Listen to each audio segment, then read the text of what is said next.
So after this week of violence and unrest that we've seen in the country, it was feared that last night that those riots would spread. 100 warnings of protests, but they seemingly didn't materialise. And instead, we saw an outpouring of solidarity and counter-protests taking place. Nick, you were at one of them. You went to Walthamstow. Tell us what it was like.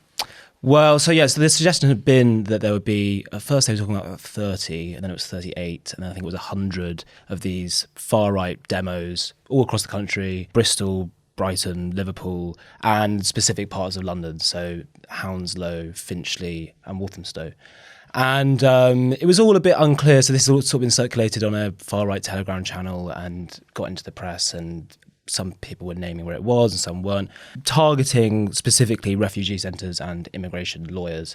And obviously Walthamstow is quite a sort of totemic place for this to have taken place, given that in 2012 the EDL marched there and were the English Defence League, and they were turned back by a massive counter-protest, sort of a kind of 21st century Battle of Cable Street sort of thing. But right in the centre of Walthamstow, really near where the tube station is the Waltham Forest Immigration Bureau, which is one of these legal firms that helps with asylum cases, migrants who are trying to, make their case for staying, that sort of thing. So the suggestion was that they'd be targeting that. So we headed up, and it was quite a tense atmosphere when you first arrived. So you come out of the tube, and it was all a little bit on edge. A lot of the shops are shut early.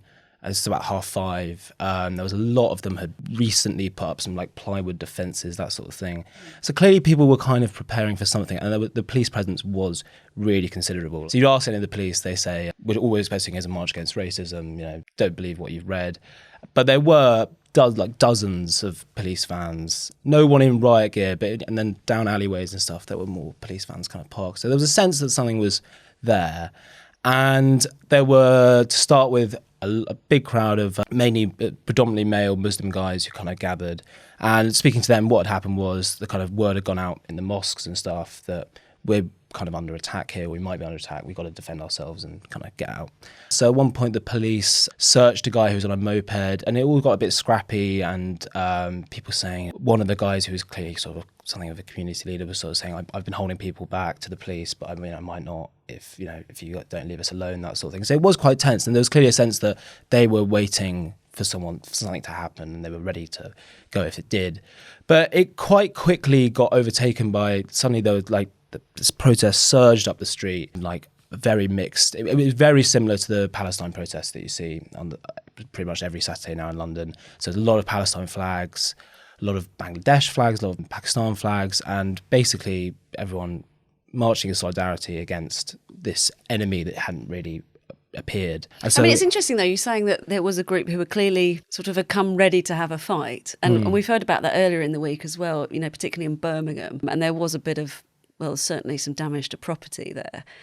It's really tricky, isn't it? Because the rumour, the misinformation and the spread of potential unrest is actually gearing people up definitely to fight as well. Did you feel that there were separate groups there? There were some who had come to have a fight if the far right turned up, and then there were some who had turned up to stop it escalating, or was it difficult to really I don't think you could say that anyone was like there to have a fight necessarily. I think the division between the protests that came to emerge was between local Muslims who were kind of all together and they all knew each other, and that they had come out effectively. If you ask them, they said, we're here to defend ourselves, and we've seen all this footage on TikTok of what's going on around the rest of the country. And one of them said to me, the reason that they're targeting those towns is they don't have the community to stand up for themselves. We're here to show that we do. It was kind of flooded in, thousands of people, like some of the papers were saying 5,000, some were saying 10, Socialist Workers Party activists, anti-fascist activists, pro-Palestine marchers. It was a real kind of like mixture of activists on the left. And the chants were all, where's the EDL, whose streets are streets, fascist scum off our streets, that sort of thing, along with, free Palestine, bit from the river to the sea, a few chants of Allahu Akbar from some of the Muslim contingent. Did you speak to any of those making those chants, saying what connection are you drawing between a pro-Palestinian stance and what's been going on and the murder of 3 The people girls? I asked about, one person I did ask about that, he said it's obvious, ask ChatGPT. So it didn't quite... Okay. Maybe we should have a bit of a chat, because obviously this was predominantly triggered by the far-right riots that we've seen in the last week. But in North Finchley, which is where I grew up, where my parents lived, they weren't there last night, where there was also planned or suggested that there would be far-right violence, and there was a similar sort of counter-protest there. There were posters that were put up that were circulating on social media that were sort of anti-fascist, and then they said, get the Zionists out of Finchley. And Finchley is obviously a predominantly Jewish area. It's got a Jewish MP who I interviewed for the New Statesman. It's part of the most Jewish constituency in the UK. And obviously, get the Zionists out is not the same as get the Jews out, but it is also a turn of phrase that is I think, designed to make Jewish people in Finchley feel very uncomfortable. And so I think, what's going on here? Why?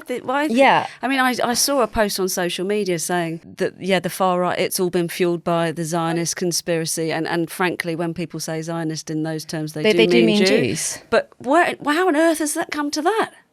Well, is it partially? It's partially because that's the movement that's been primed to respond to this. Certainly in London, is you've got an alliance between Muslim activists and, what's effectively been like a pro-Gaza protest movement that's formed. The far right are hardly friends of the Jewish community. No, I can't say I saw anything like that in Walthamstow, certainly. The atmosphere among the people who were clearly local, clearly Muslim, was a lot more, it was tense and more sad. Like, you'd speak to people like, how do you feel about what's been going on? And they would say, this shouldn't be happening here.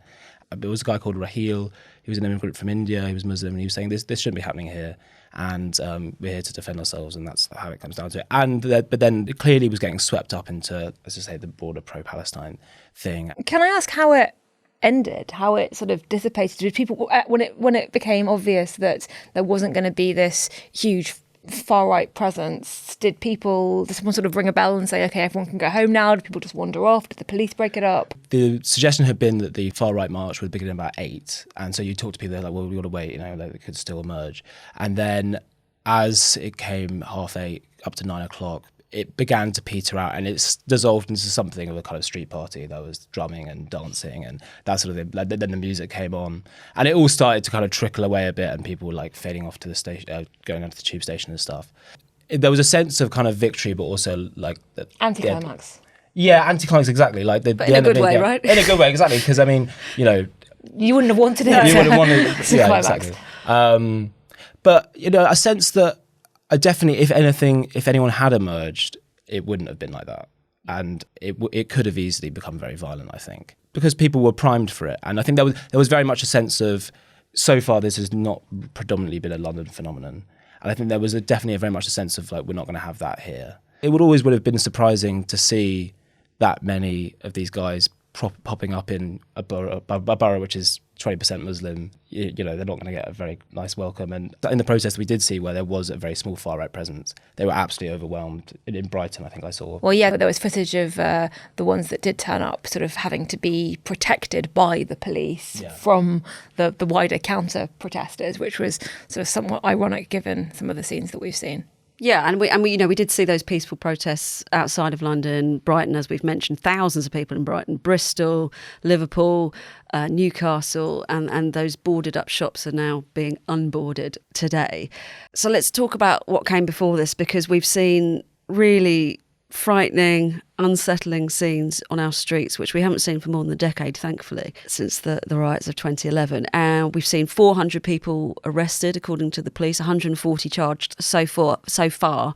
There are arrests taking place all the time, including of people for posting online, not necessarily going to protest. Disturbances all over the country, 500 new prison places made or freed up, and really a huge number of police officers injured. I don't think we've got the overall number yet, but I was struck by the Chief Constable of Merseyside Police, Serena Kennedy. She said that in the last 7 days, 93 officers have been injured just from that one force, including one who had 2 broken legs and another with 2 broken wrists. I mean, I don't recall seeing that level of violence. Well, I mean, even 2011, I don't recall it being that violent. But that's not what Nazir Afzal said to you on the podcast on Monday, which I encourage people to go and listen to. So the point that he made, which I think is a really important one to keep in mind, is that we're seeing more footage of these protests, riots, violence than we have previous ones because of social media, because we've got everyone's got a smartphone, everyone's putting stuff up on TikTok. Sometimes people are putting stuff up on TikTok that is then a couple of days later used when they're up before the magistrate because their own footage is evidence against them. Police have body cam footage. There's just all of us are carrying video cameras with us at all times, and so even though the violence, he said, was not to the extent in 2011,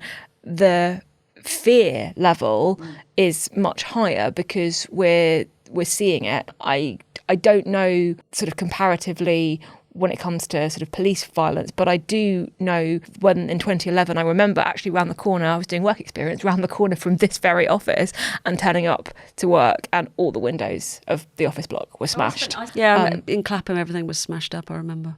Yeah. The flavour of it was slightly different though, wasn't it? Because that was a lot of the 2011 riots kind of dissolved into looting effectively and people sort of going along with it and thinking, oh, if we put the windows of Currys through, we'll get a couple of tallies. Exactly. And I think what's part of the reason this has probably cut slightly differently to everyone who's observing it is that we're effectively seeing a kind of like ethnic conflict, it's targeting of people. Yeah. And that really does, it feels very different rather than, especially when a riot is the police versus a community. It's kind of easier, it's almost easier to kind of demarcate that in your head, whereas this becomes quite... You're right, there's more hatred. There's more hatred in this. Yeah. And all the while, what seems to be not forgotten and will never be forgotten by the families and the community is that 3 little girls were brutally murdered. Everybody seems to have it has been completely overshadowed. And if you imagine what the families are going through trying to process their trauma and process their grief when those deaths have become the trigger for something that is nothing to do with any of that. And I've been watching footage and watching journalists who are there sort of trying to speak, although obviously it's sort of very high risk for them, trying to ask some of the people who have been rioting what connection they think their actions have with that, because I think that is a question that is at the heart of all of this and has been overshadowed in the wider conversation. It's about immigration, it's about multiculturalism, it's about failed integration or feelings of alienation and disillusionment and frustration with politics and all the rest of it. And I want them to be nailed down on, yes, but how is it to do with the murder of those girls? First of all, we're hearing it's a sort of an anti-immigration protest, although that has nothing to do with the murder of these 3 girls.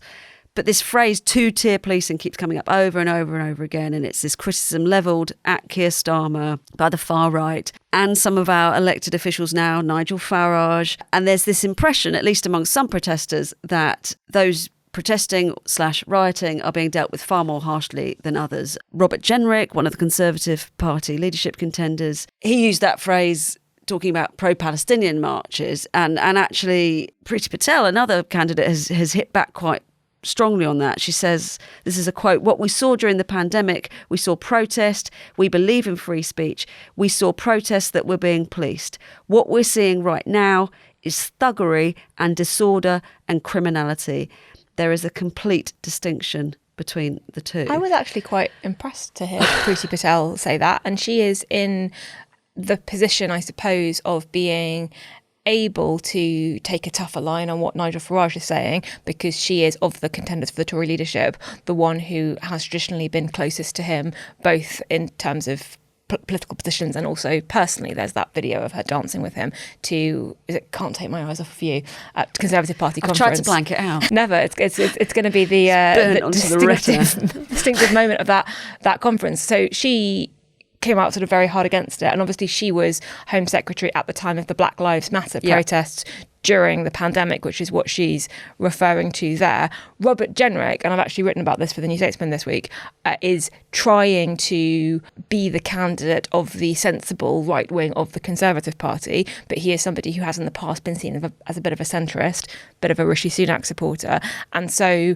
perhaps feels he has to take a tougher line because he doesn't have the luxury, I guess, of being able to come out against Nigel Farage the way Priti Patel has. The rebuke by Priti Patel was about Farage using that phrase in relation to Black Lives Matter, which did take place during the pandemic. But I mean, he's doubling down, isn't he, Farage? We saw it earlier on with his "but what are they not telling us" kind of vibe.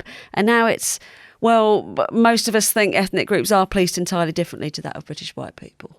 It's like, well, do we think that? Or are you just sowing these seeds of, you're creating this doubt in people's minds? What do you think, Nick? I think, it's very disappointing to see him saying things like that. And it's strange because you have to sort of ask yourself exactly how he positions himself internally in relation to the people that we've seen not even protesting, just, smashing stuff up. I think it's absolutely absurd to suggest that ethnic minority people in this country are policed less harshly than white people.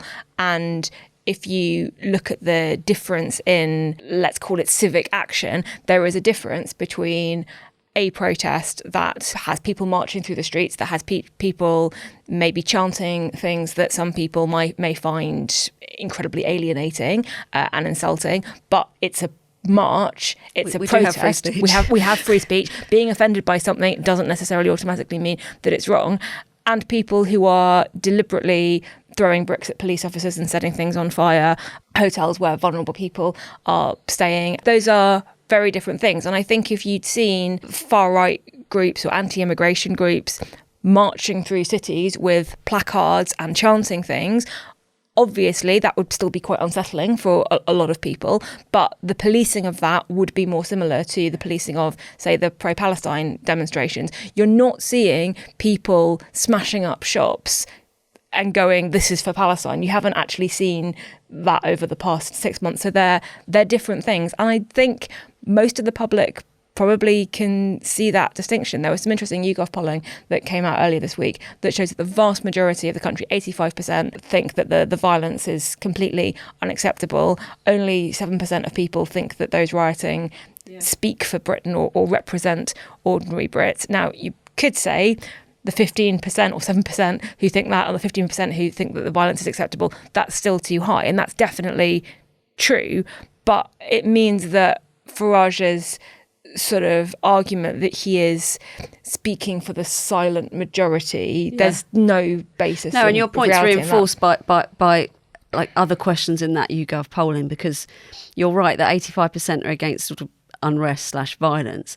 But when you asked people, what about protesting? The numbers are quite different. So you've got 54%, opposed to that. So a third roughly supporting it. So there's quite different between, people do see a distinction between protest and unrest, and really actually our views as Brits as well, when it comes to asylum and immigration, are, just 5% say they'd be unhappy to have an immigrant as a neighbour.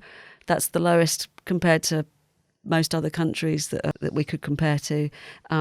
Slight increase in the number who feel that immigration is too high, though, and these completely different things, of course.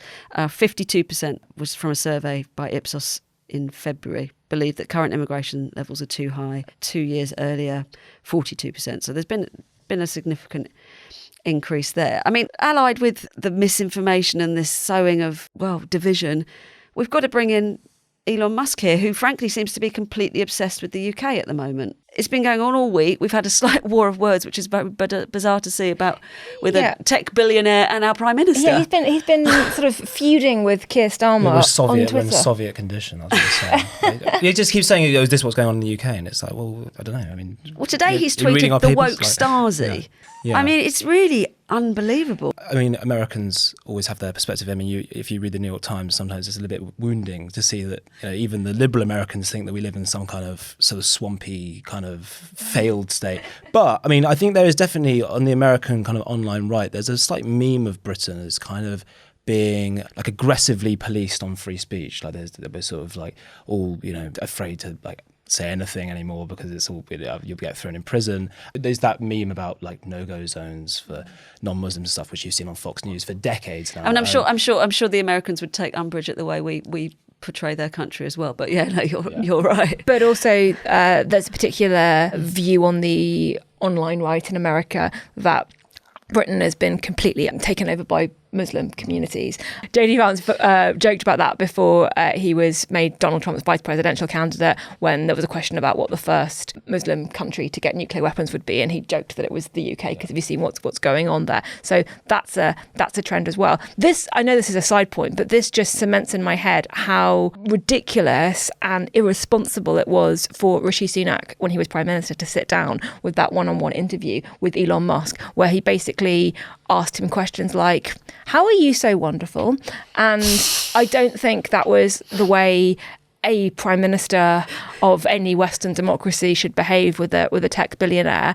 And I'm not saying that Musk is feuding with Keir Starmer because of that interview and because he has a weird skewed perception of what a British Prime Minister should be. But I just don't like that interaction between democratically elected officials and people who run social media sites. I find it quite disturbing. Part of the problem is that these people like Musk, they go well beyond the traditional function of a sort of media baron. Like it's not like this is Rupert Murdoch or something. This is a guy who owns like the platform that we kind of conduct all of this on, and I think so. No one really knows exactly how we should kind of treat these individuals in the kind of public political firmament, as it were. I think they should probably sort of rise above it. Like, I don't think him tweeting stuff should be considered government business in a way. I mean, you saw like spokespeople and stuff having to issue statements in response to it. I mean, that's partly because journalists have been asking. Yeah, I suppose so. I mean, it's our fault.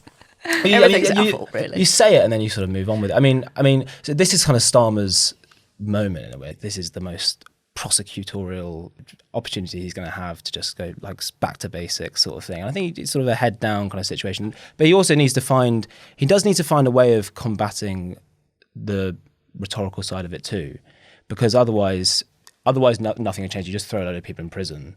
He needs to find some way of not necessarily rebutting the stuff that Elon Musk is saying about Britain, but what everyone else is saying about Britain. He's got the law and order side of it down. And if you were thinking about the type of crisis for Keir Starmer to be facing 4 weeks into being Prime Minister, this is probably one that plays to his strengths, because his record as I'm not sure if anyone knows that he used to be director of public prosecutions, and that his father was a toolmaker. His father was a toolmaker, but that he had that job during the 2011 riots, and so he understands the legal system, the criminal justice system. He has, I think, respect of the police, if not their full support. Like, it's a good crisis for him. What comes next, how you actually bring the country together, that sort of grand narrative, this is who we are as a nation, this is not who we are as a nation, this is how we're going to move forward. Does he have the ability to do that? We haven't seen it yet.